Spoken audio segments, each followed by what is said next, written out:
In 3 minuti la nazione siciliana, notiziario del 16 ottobre 2024.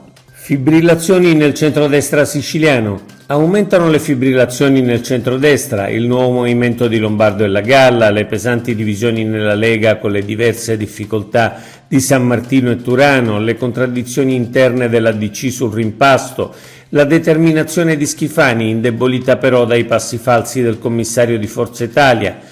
Solo Fratelli d'Italia sembra finora mostrare la coesione e la serenità necessarie ad un partito di governo. Il disegno di legge sugli enti locali è a rischio ritorno in commissione. Il disegno di legge sugli enti locali rischia di essere seppellito dalle divisioni della maggioranza e di tornare in commissione. 15 articoli e oltre 400 emendamenti in balia del voto segreto. Non vi è accordo praticamente su nessuno degli articoli controversi. Le speranze residue sono affidate alle riconosciute capacità di mediazione del presidente Galvagno, che potrebbe puntare a salvare un pacchetto di norme ristretto ma condiviso. Ciucci risponde ai contrari al ponte.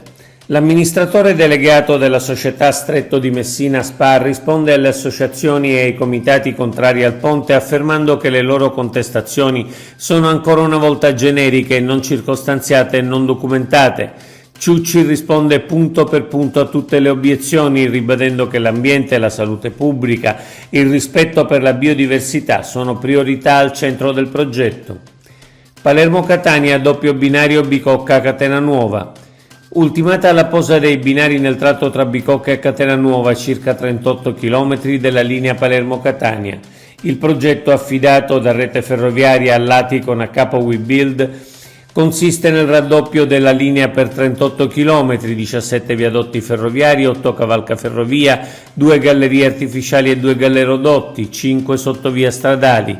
Sono stati inoltre eliminati tutti i passaggi a livello esistenti, impiegati 350 lavoratori per un investimento di circa 508 milioni di euro. Piano territoriale regionale, la Savarino coinvolge tutti.